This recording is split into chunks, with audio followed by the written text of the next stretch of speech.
On va voir la notion de vecteur en classe de seconde et en classe de troisième. Donc je vais aborder la définition, l'égalité de vecteurs, troisièmement la translation et quatrièmement la somme de deux vecteurs. Donc la définition d'abord.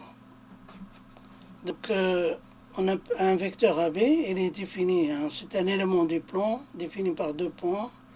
Il y a l'extrémité et le point d'arrivée, le B. Par exemple, AB, c'est le vecteur AB.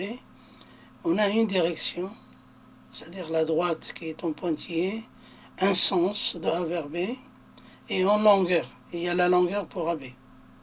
Donc un vecteur est défini par une extrémité, une longueur, une direction et un sens. Le sens, par exemple, AB, c'est le sens de A vers B, par rapport à ma figure. Maintenant, on va regarder vecteurs égaux. Alors, dire que deux vecteurs sont égaux s'ils ont des directions parallèles et même sens et de même longueur. Et finalement, on va déduire quelque chose d'important, c'est-à-dire lorsqu'on a deux vecteurs égaux, le quadrilatère, par exemple ici, CDFE, est un parallélogramme de centre O. O, c'est le centre de symétrie du parallélogramme. Donc, d'où la propriété de vecteurs, alors de vecteurs AB et CD sont égaux, si seulement si quand le quadrilatère ABCD est un parallélogramme. Si seulement si, c'est-à-dire dans le sens inverse, si AB est égal à CD, alors le quadrilatère ABC. Alors il y a un truc que je voudrais signaler, c'est que comment on lit d'après l'égalité sans faire la figure, comment on détecte la figure seulement avec la lecture des. Donc supposons on a un quadrilatère qui n'est pas bien fait ici. Donc supposons on a quelque chose, voilà, AB, CD, et supposons qu'on a le vecteur, par exemple, alors il y a plusieurs égalités, enfin, plusieurs, il y a AB égale à DC, il y a DA égale CB, il y a BA égale CD, donc quand on a un parallélogramme, donc on a, je crois qu'il y a 8, et on a les diagonales. Donc les diagonales se coupent en leur milieu, ça vous l'avez vu. Donc le centre et les hauts, c'est le centre de symétrie. Donc si on a l'égalité, supposons on n'a pas cette figure, j'ai que l'égalité. Donc AB égale DC. Donc je ne parle pas de la figure, je parle de cette figure-là. C'est-à-dire pas la figure qui est dans le vecteur égaux en rouge. Je parle dans le cas général. Si j'ai ABCD comme parallélogramme, j'ai AB, ou plutôt BA égale CD, ou plutôt AB égale DC. Donc, comment on peut détecter le parallélogramme? On le détecte, le premier point, le premier sommet, si vous voulez, c'est celui-là.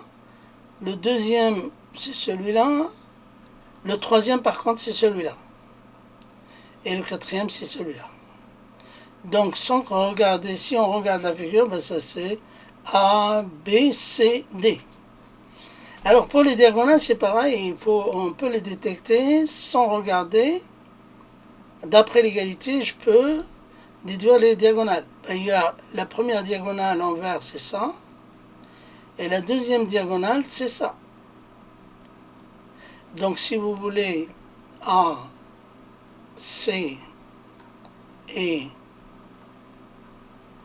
PD sont les diagonales. Donc, voilà, pour savoir la lecture à partir de l'égalité. Et la notation ici, ça nous emmène à la figure. Donc, voilà, on revient maintenant. Deux vecteurs AB, d'abord, deux vecteurs sont égaux si seulement s'ils ont la même des directions parallèles, de même sens, de même longueur. Deux vecteurs AB, alors la propriété, deux vecteurs AB et CD sont égaux si seulement si ABDC est un parallélogramme. Les diagonales AC et BD ont le même milieu, c'est ce qu'on appelle le centre du parallélogramme. Ici, par exemple, vous avez CD qui est égal à EF. Donc, le quadrilatère CDFE est un parallélogramme. Voilà. Maintenant, on va passer à la translation. Qu'est-ce que c'est la translation? Alors, la translation, c'est... On part par exemple, d'une translation de vecteur U. On nous donne un vecteur U. Donc, j'ai déjà un vecteur U. Et on dit, voilà, vous translatez suivant le vecteur U. Alors le vecteur U, il a une extrémité CA, l'origine CA, l'extrémité CB et une longueur. Par exemple, si vous voulez translater, ce qu'on appelle translater, déplacer de la même façon que U, on aura B, un point C, de telle manière que BC égale à U. C'est-à-dire on a un vecteur égal à U, mais là, ils sont alignés. Les points A, B et C sont alignés, et A, B est le milieu, si vous voulez. Maintenant, je vais prendre dans le cas général. Supposons on a un vecteur V, et on veut translater n'importe quel point du plan. C'est-à-dire, par exemple, si j'ai le point M, je veux le déplacer suivant le vecteur V. Donc, dire que déplacer, ça veut dire qu'il faut avoir des directions parallèles, et en même temps, même longueur que V, et dans le même sens. Donc, d'où la définition, on appelle translation de vecteur AB. Donc, si vous avez une translation de transformation qui transforme dans le plan, donc à tout point M fait correspondre à un prime tel que MM' égale à AB. Par exemple, C, E, et le M est translaté suivant M', suivant CE. Donc on a la même longueur, si vous voulez, on a un parallélogramme, on a un parallélogramme ici, si on rejoint les points. Donc si vous avez un autre vecteur, donc un point B, un point A, pardon, et vous voulez le translater, suivant le vecteur V, donc en fait il s'agit de tracer donc j'ai le point A, et vous voulez translater suivant le vecteur V. Donc il faut avoir la même longueur, donc les mêmes longueurs des directions parallèles, là c'est pas bon, il faut le faire avec le compas.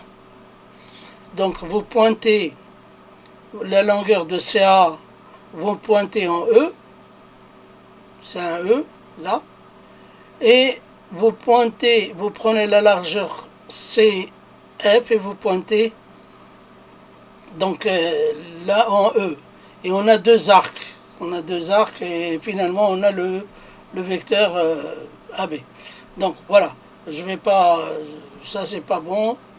Donc si on veut translater le point M suivant le point M', suivant le vecteur V, M', et à la même direction que, enfin des directions parallèles que CE, des directions parallèles de même longueur et de même sens.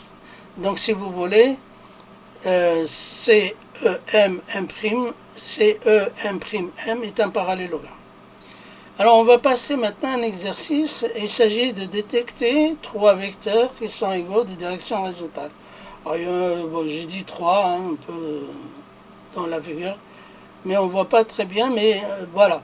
J'ai pris moi LN, PH et SB et sont horizontales. Donc j'ai pris ces deux-là avec des couleurs différentes. Bon, je vais prendre le bleu, hop. Donc par exemple vous avez celui-là, après vous avez celui-là, après, bon, horizontal, hein, donc on peut prendre aussi. Vertical, On a ON, PQ et S. Bon, vertical, bon, dans le même sens, par exemple, si je prends le rouge, par exemple, donc j'ai celui-là, dans le même sens, et on a des directions parallèles parce qu'on travaille dans des carrés, donc les côtés sont parallèles et de même longueur. Alors, il s'agit des diagonales. Donc les diagonales, on a ici par exemple, j'ai pris celui-là, celui-là par exemple, celui-là, donc DLK, DZ, IN. Tracer un vecteur, maintenant exercice 2, on passe à l'exercice 2. Donc il s'agit de tracer, on avait vu que quand on a deux vecteurs qui sont collés, qui ont le même sommet, bah on peut appliquer la relation de Charles. Donc, tracer un vecteur AB égale à U. Donc, on a le vecteur AB, le vecteur U, et on a le point A.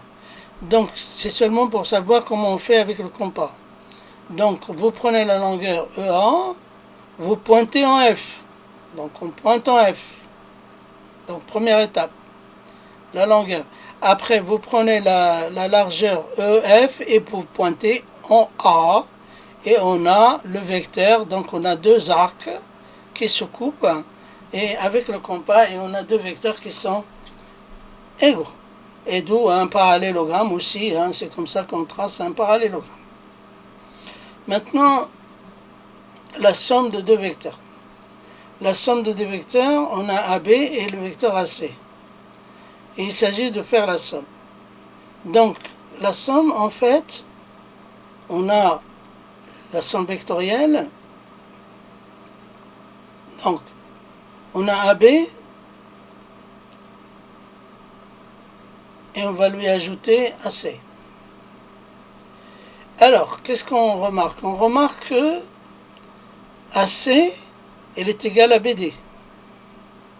Puis c'est un parallélogramme, on a deux vecteurs égaux. Donc, d'où je vais remplacer ce vecteur AB par BD. Et finalement, on va appliquer quelque chose qui est très important grâce à M. Schall. Ces deux points, le point extrémité et le point origine, ils se collent. Et finalement, on obtient le vecteur AD. C'est la relation, c'est ce qu'on appelle la relation de Schall.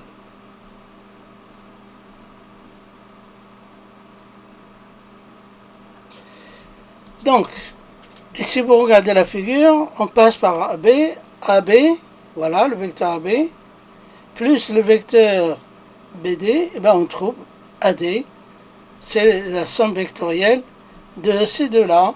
Donc en fait, c'est AB plus AC, qui est égal à AB plus BD, plus BD, oui. Je vais passer, on ne voit pas. Plus AC ici. AC. Voilà.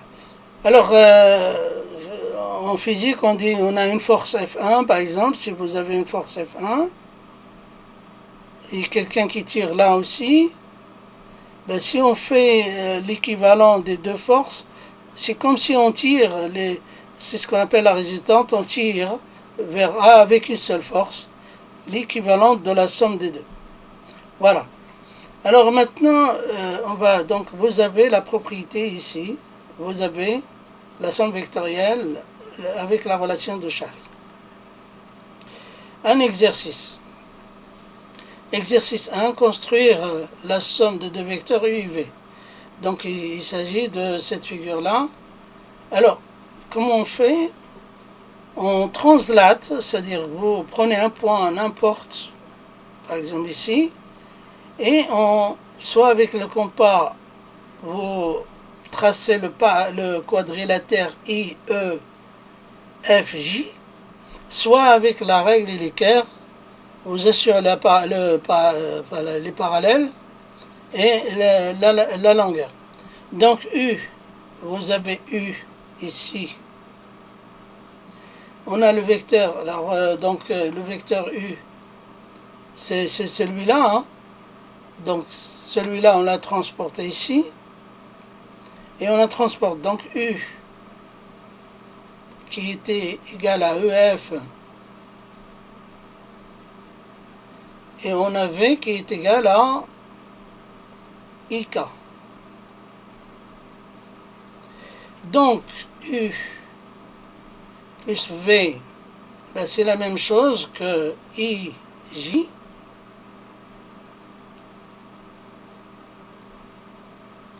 Plus JL, bon, je vais utiliser la relation de Schall, qui est égale à IL. Voilà. Donc, si vous avez deux vecteurs qui sont dispersés comme ça dans le plan, on les ramène vers un point avec des directions parallèles, de même sens et de même longueur.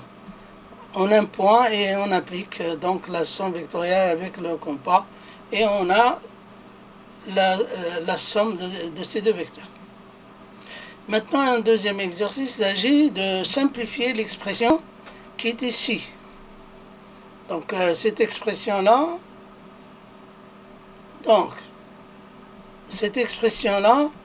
il s'agit de simplifier.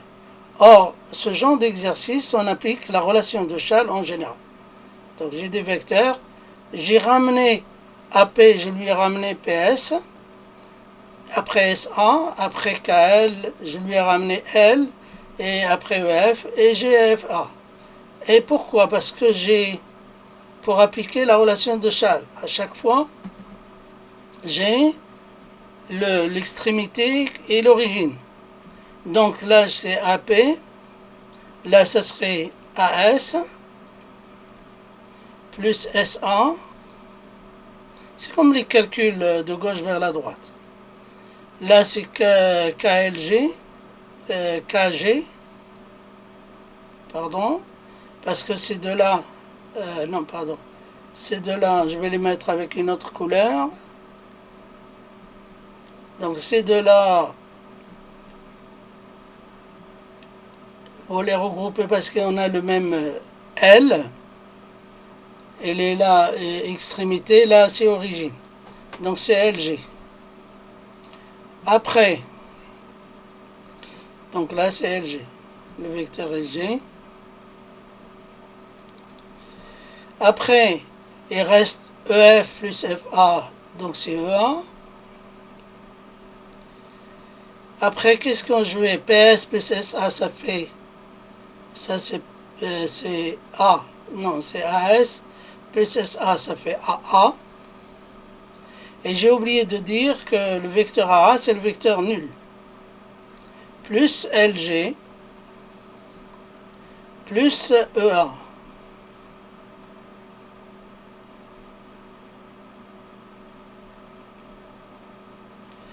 Je crois que c'est EF plus donc EA. Et ça reste comme ça.